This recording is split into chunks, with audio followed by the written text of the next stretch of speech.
జై శ్రీరామ్. అందరికీ నమస్కారం. నరుడి దృష్టి సోకితే నల్లరాయి కూడా నలిగిపోతుంది అనే మాట తరచూ వినిపిస్తుంటుంది.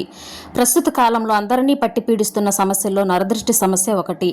ఈ సమస్య ఈ రోజుది కాదు, యుగ యుగాల నుండి వస్తున్న సమస్య. కృష్ణుడు కూడా ఈ సమస్య చేత బాధింపబడ్డాడు.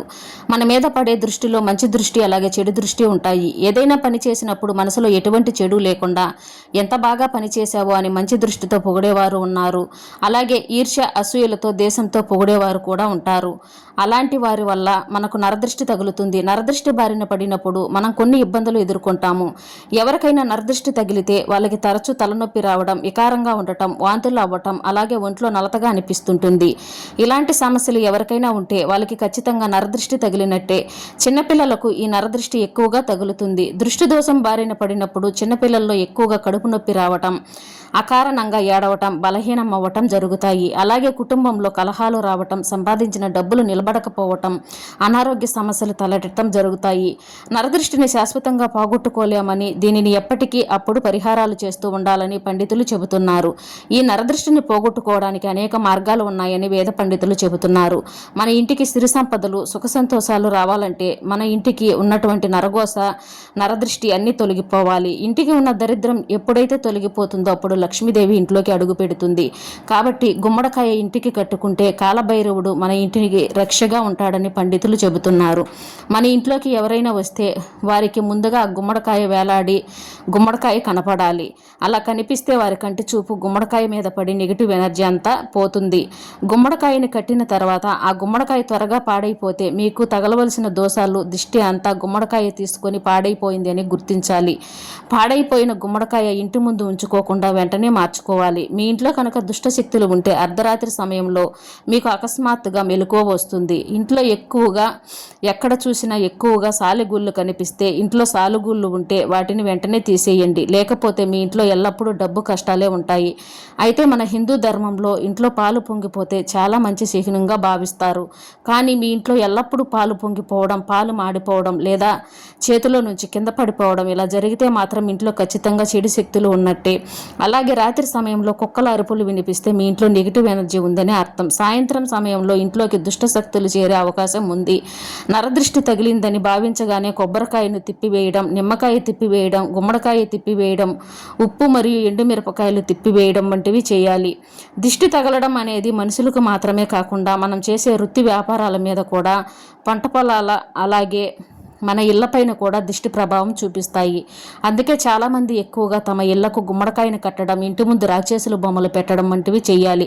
ప్రతిరోజు ఉదయం లేవగానే రాళ్ల ఉప్పును చూడండి. ఇలా రాళ్ల ఉప్పును చూడటం వల్ల మీ జీవితంలో అదృష్టం పెరిగి అష్టైశ్వర్యాలు కలుగుతాయి. రాళ్ల ఉప్పును చిన్న కాగితంలో చుట్టి మీ పర్సులో పెట్టుకోండి. ఇలా పెడితే ఆర్థికంగా కలిసి వస్తుందట. ఆర్థిక ఇబ్బందులు తొలగిపోతాయి. వారంలో ఒక్క రోజైనా స్నానం చేసి నీటిలో కాస్త రాళ్ల ఉప్పు వేసి స్నానం చేయండి. ఇలా చేస్తే మీపై ఉన్న దిష్టి అంతా తొలగిపోతుంది. దిష్టి తీసి పడేసిన నిమ్మకాయలను, కొబ్బరికాయలను తొక్కితే ఏమవుతుందో అనే సందేహం చాలామందికి ఉంటుంది. దిష్టి తీసి పడేసిన వస్తువులు తొక్కితే అనారోగ్యం పాలవుతారని, అప్పటి నుంచి అంతా చెడే జరుగుతుందని పండితులు అంటున్నారు. అందుకే రోడ్డుపైన ఎక్కడైనా సరే దిష్టి తీసి పడేసి ఉంటే వాటిని తొక్కకుండా జాగ్రత్త పడండి. ఇంట్లో ఎవరికైనా ఎప్పుడూ ఏడుస్తూ ఉంటే వారి ఇంట్లో దరిద్ర దేవత తిష్ట వేసుకుని కూర్చుంటుందట. అలాగే చాలామంది మంచం మీద కూర్చుని భోజనం చేస్తూ ఉంటారు. అలా మంచం మీద కూర్చుని భోజనం చేస్తే అన్నపూర్ణాదేవికి కోపం వస్తుంది. లక్ష్మీదేవి కూడా ఆగ్రహిస్తుంది.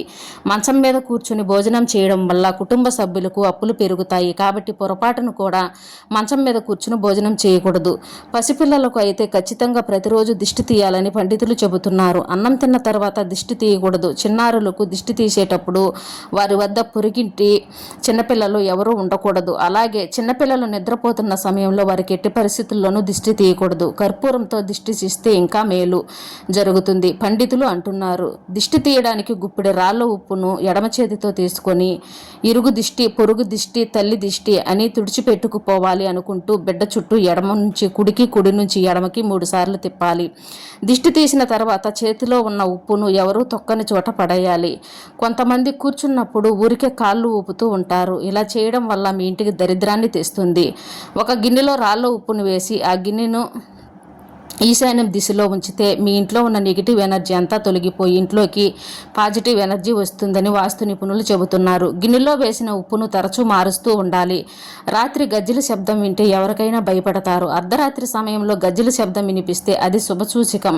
ఈ సమయంలో మీరు గజ్జెల మోత వింటే లక్ష్మీదేవి మీ ఇంటికి వస్తున్నట్లు అర్థం. అలాగే ప్రతి మంగళవారం రోజు కానీ శుక్రవారం రోజు కానీ సాయంత్రం సమయంలో ఒక నిమ్మకాయను తీసుకొని 2 ముక్కలుగా కోసి వాటిపైన పసుపు కుంకుమలు వేసి గుమ్మానికి 2 వైపులా పెట్టాలి. ఇలా చేస్తే ఇంటికి ఉన్నటువంటి దృష్టి దోషాలన్నీ తొలగిపోయి ఇంట్లోకి సిరి సంపదలు వస్తాయి. మనతో పాటు పాడు పశువులకు కూడా దిష్టి తగులుతుంది. దీంతో అవి సరిగ్గా పాలు ఇవ్వక, మేత సరిగ్గా తినక మన దగ్గర ఉండే పశువులకి దిష్టి తగిలినప్పుడు మనకు కూడా ఆ దిష్టి అనేది తగులుతుంది.